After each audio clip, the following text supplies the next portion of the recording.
Now, it is Thanksgiving and Gift Sunday, so we're here to talk about money, as well as about our times, our skills, our serving. And what I've strangely decided to do is to bring us to a very specific Bible passage, that 1 Corinthians chapter 12, but to talk about a huge general issue. 1 Corinthians 12, it is about spiritual gifts. In particular, it's about the gifts that we would most easily call supernatural gifts. And in particular, it is about tongues and prophecy. If you look at verse 1, it says, "Now about the gifts of the Spirit, brothers and sisters." And actually 2 chapters later, he's still going. Verse 1, eagerly desire prophecy, for anyone who speaks in a tongue does not. And then there's a whole chapter comparing tongues and prophecy. So it's a very specific Bible passage about a very specific issue, written to a very specific church with very specific problems that I think we will see has a lot to teach us tonight about money and about time and about skills and about serving.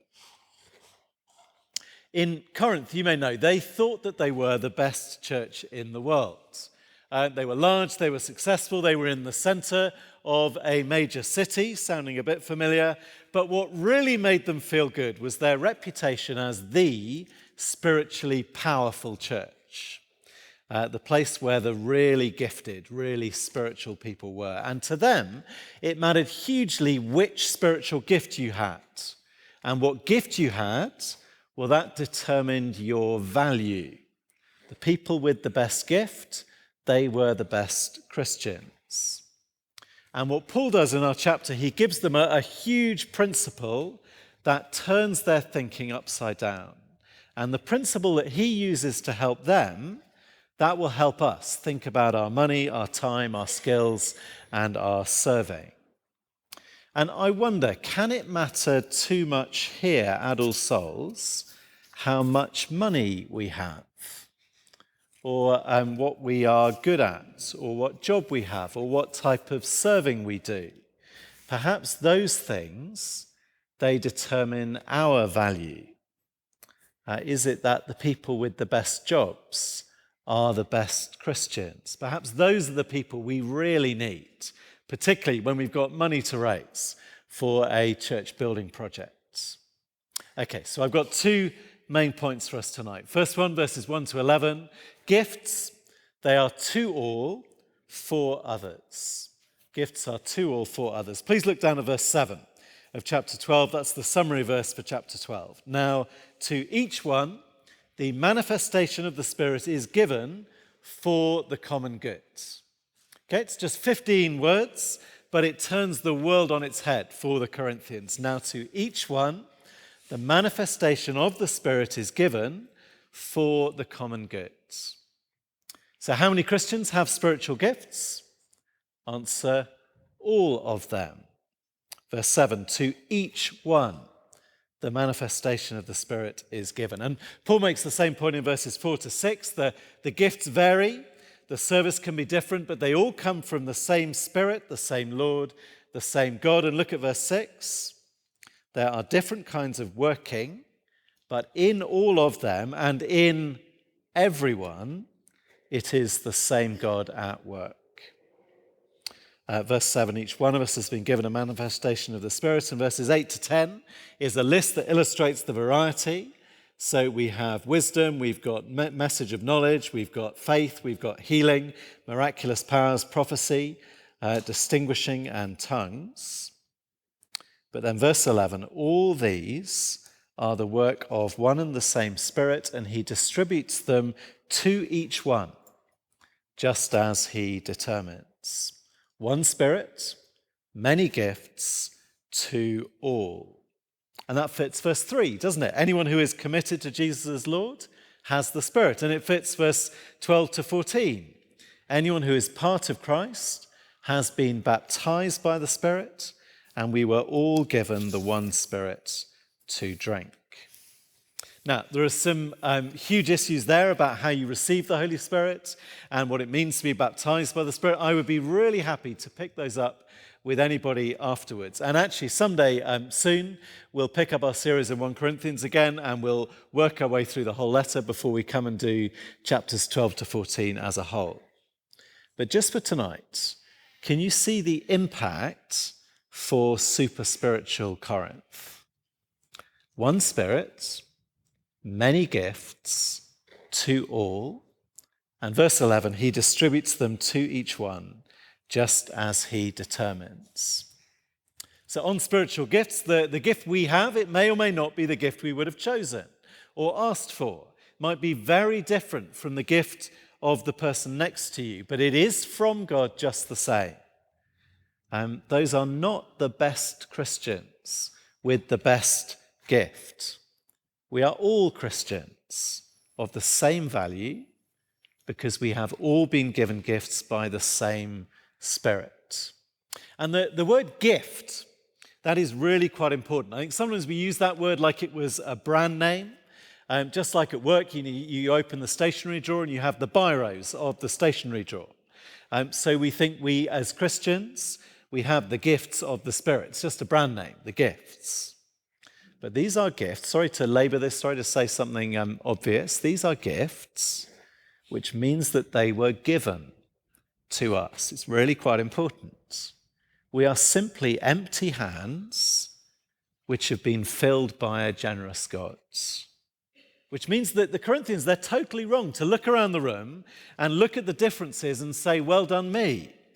If it's a gift, we say, well done God. And we say, thank you, God, Thanksgiving and gift day. Their attitude to gifts, it's crazy. It's like the first day back in the playground at primary school on the first day back after Christmas. So Artem, he has got an Obi-Wan Kenobi action figure. And Jamie, he's done better. He's got a Stormtrooper speeder. But Tarquin has got a 4-foot Death Star and an entire Imperial fleet to go inside it. So he is the coolest, isn't he? And the best kid at school. Now, I may just be miserable because in our house, my mum, she got her idea about whether or not you should spoil children. She got it from World War II rationing. So I was never the coolest kid at school. But it's poor logic, isn't it? If those things are gifts. You know, maybe we could say that Tarquin's parents are cooler and better than Jamie's. Certainly they've got more money, haven't they, or more willingness to spend it. But we can't say anything about Tarquin at all. He's been given it. It's nothing to do with him. And so tonight we're talking about money and skills and time, more than we're talking about the supernatural manifestations of the Spirit. But the rest of the New Testament confirms that we are on solid ground when we say the same is true about them. So whatever we have, it has been given to us by God. In fact, when it comes to money, it might be better to think of it as some kind of generous loan. The money we have, it has been entrusted to us, placed into our care as stewards. And some of us have less and some of us have more, but whatever we have is a gift from him. And the same is true over the course of a lifetime. In the book of Job, we meet a very, very rich couple who become a very, very poor couple overnight. And Job says this, he says, naked I came from my mother's womb, and naked I shall depart. The Lord gave, and the Lord has taken away. May the name of the Lord be praised. And I think moving away from money, that's also true about the way that we're different in our ability to make money.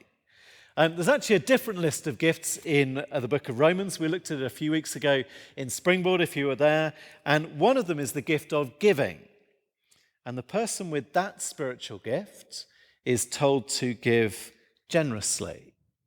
Now, I can't be sure of this, but in my view, none of the list of gifts are complete and exhaustive. So as well as a gift of giving, a gift of generosity, there may be a sort of gift and a skill of making money. Certainly, we're all different in that area. So some people have money because of privilege and circumstance. Some people just sort of land in the right place at the right time. Some people have skills that our society needs. and decides to value very highly and pay a lot for, while other people have skills that our society needs, but our society decides not to value and not to pay very well. And some people just seem to have a real talent for making money, for starting businesses or for selling or for turning a profit. Well, all of that given by God, who made us and gives us everything that we have and everything that we are. My money is not mine. It was given to me by God, whether it's there by the sweat of my brow or by the chance of a big break or because my family decided to give it to me. It's not mine. It's given by God as he determined. And none of that is well done me. It tells you nothing about my value compared to yours. In the city, people talk about how much someone is worth, meaning how much money there is in their investments, when our real worth and our real value comes from how God sees us, comes from him. So gifts to all and for others. Look down at verse 7 again. Now to each one, the manifestation of the Spirit is given for the common good. For the common good. And that was a total shock to the Corinthians. It's clear by chapter 14 that what's really going on here is an argument about who is better, the person with the gift of tongues or the person with the gift of prophecy. And Paul's answer is stunning. He says, just use the gifts based on their ability to help other people. The gifts, they exist for the common good. They're not for you. They are for others. And as a teenager, that is not at all why I wanted particular spiritual gifts.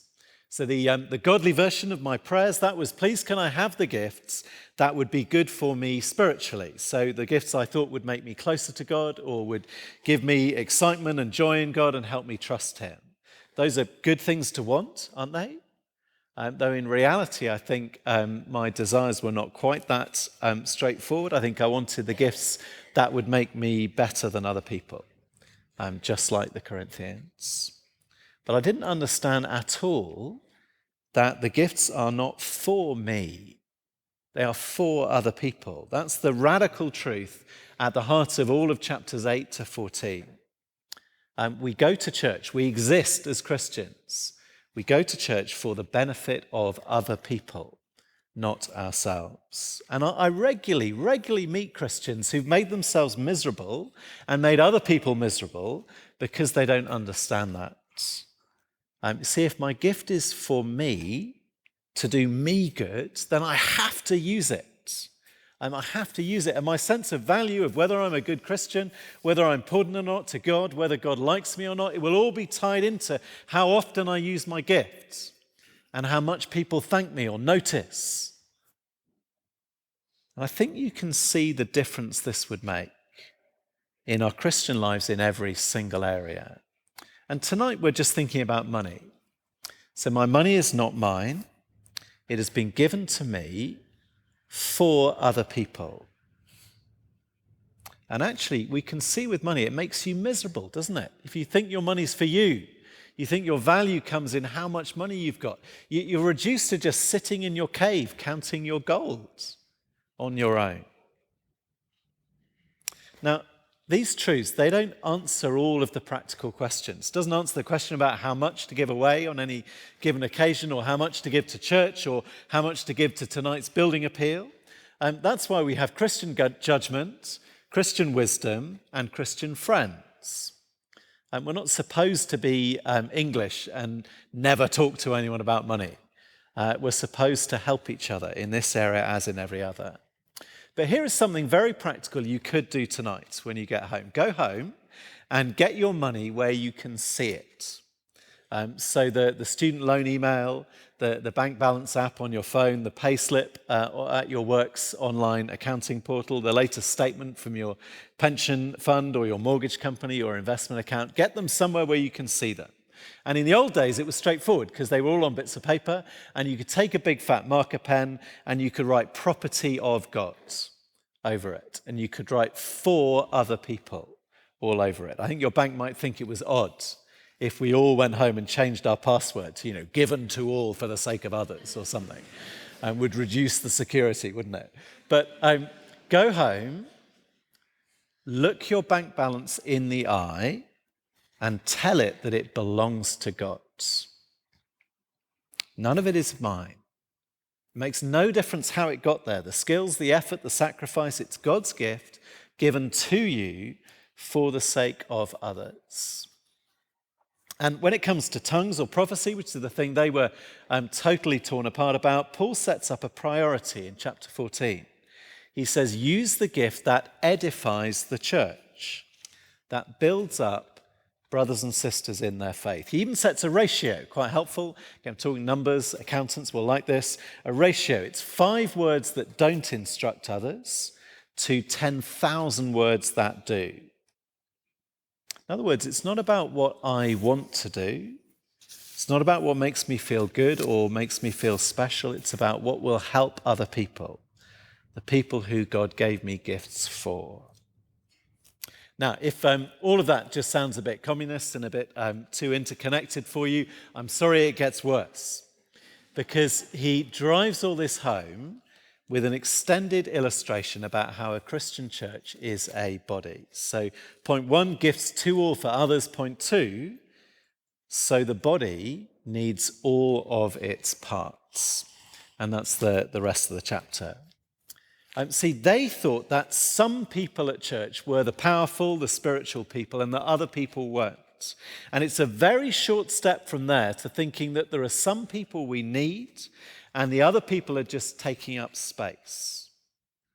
And I think if we, all souls, are set in the middle of one of the most materialist cities in the world, among all of the temples to shopping, just down the road, in a culture that values earning potential, and at this time of the year that values exam results above all things, well, we could easily give the impression that some people are needed and other people are not. And that is not at all, this is the illustration, that is not at all how we run our own bodies. Verse 14, the body is not made up of one part, but of many. And it would be horrific if our body behaved the way that sometimes churches do. And Paul runs the illustration in both directions so that we really get the point. So up on screen now is how it breaks down, verses 14 to 20. Can anyone say I don't belong? And then verses 21 to 26. Can anyone say I don't need you?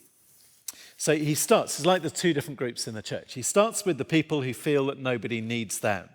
Verse 15, now if the foot should say, because I'm not a hand, I do not belong to the body. Or verse 16, if the ear should say, because I'm not an eye, I don't belong to the body.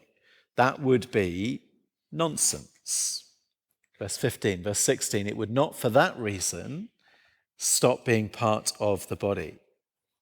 In other words, membership of the body, that is a decision made by God. It's his call. Makes you part of the body of his Son, and your gifting, that was chosen for you by the Spirit, just as he determines. So even if, hands and eyes, they look more special, and whatever they look like, the feet and the ears, they still belong. And verse 17, if the whole body were an eye, where would the sense of hearing be? Wouldn't be great just to be one big fat eyeball. Wouldn't be very useful. They make horror films, don't they, about people who turn into giant glistening eyeballs that kind of squelch their way down the corridors, terrifying people. That's not a human being. That's a horror film.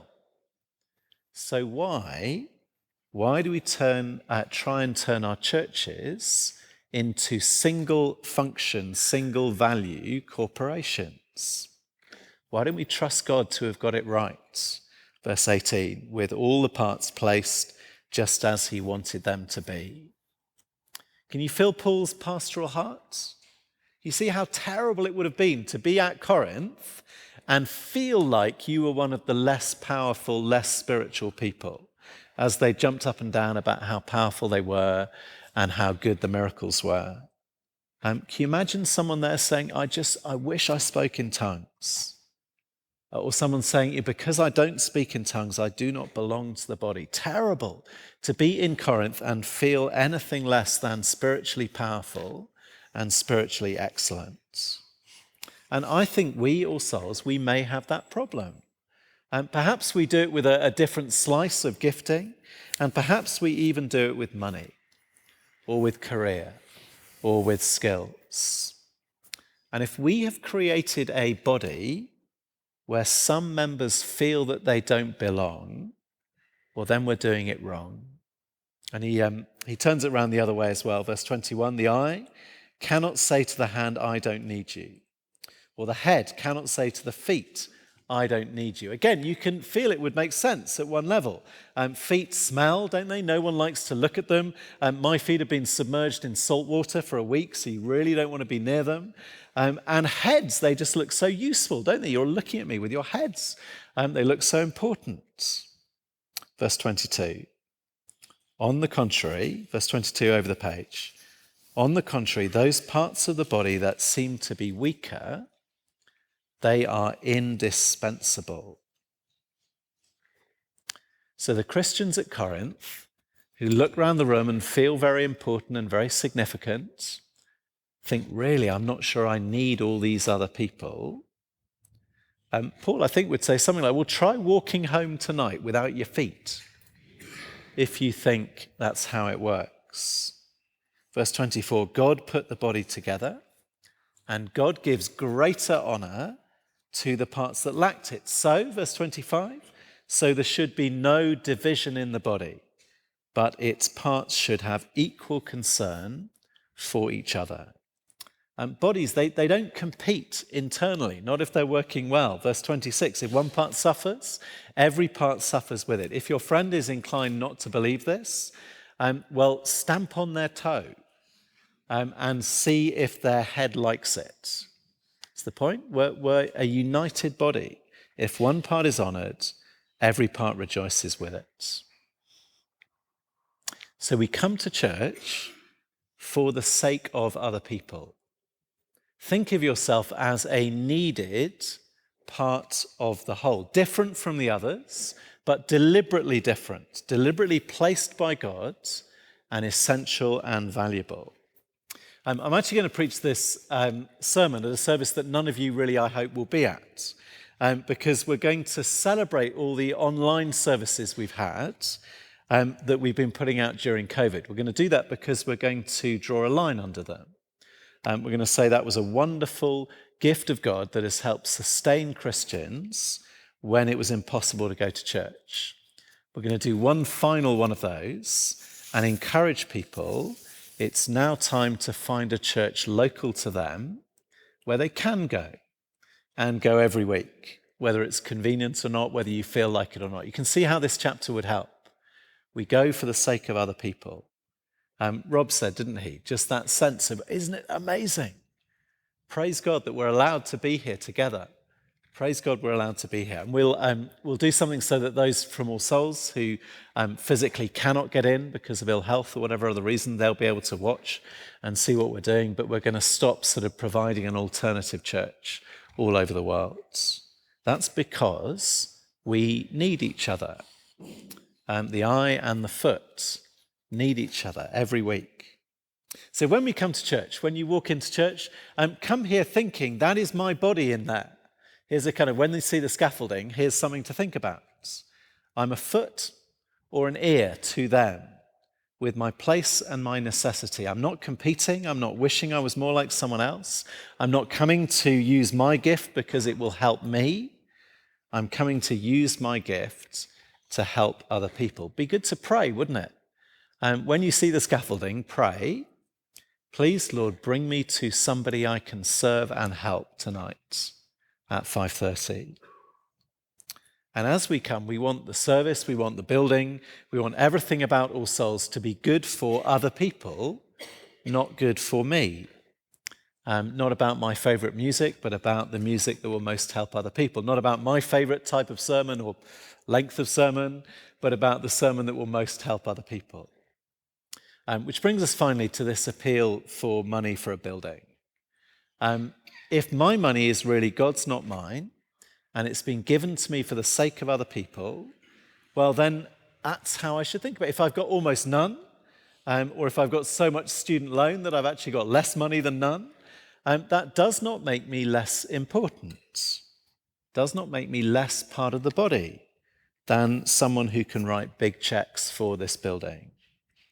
Though I do think if you have any money coming in at all, it is spiritually healthy to give some, maybe even just a very small amount, just to teach your wallet and your future bank balance that all of this is God's really. And actually, you can listen to this morning's sermon when that goes up online, hear how God feels about someone who could only give 2 very small copper coins. But then some of us will have lots of money, and if it really is God's, given to you for the sake of other people, well, that doesn't make you more valuable. Doesn't make you more valuable, but the one with the gift of giving is called to give generously in Romans 12. So more money will give you more to think about as you decide what to give. We're asking for building money, and that is not because we want a lovely roof on the building. It's because we want to build something entirely more important than that. We want to build Christians. We want this to continue to be a place where brothers and sisters can be built up and instructed. The point is, roofs are helpful when it comes to finding a place where we can build and instruct each other. And that then is where Christian judgment and Christian wisdom and Christian friends come in. I cannot tell you how much you should give. I can't tell you how much to give to this thing as opposed to anything else. But I can tell you that everything we have, it comes from God. We have it in trust for the sake of other people to do them good. And this building, it's just the home of the body. It belongs to all of us for the good of all. So we can be thankful tonight for those decades ago who gave all the money the last time we did this. And we can be prayerful now with this money that the Lord has given us, that we would be wise, we'd be sensible, we'd be godly as we use it in his service. So that's what I'm going to pray now. Dear Father, we thank you that you build Christians into a body, that you give each one of us our place, each one of us our value, that who we are, what we have, what we're able to do, that is all determined by you. It's all of grace, all given by you to us. And we ask our Father, we would see our lives, our resources, our time, our energy, the way that you see it. See that you have given them to us so we could give them back to you and use them for the good of other people. And we ask you to give us wisdom and guidance and help as we make decisions in all these areas. We ask in Jesus' name. Amen.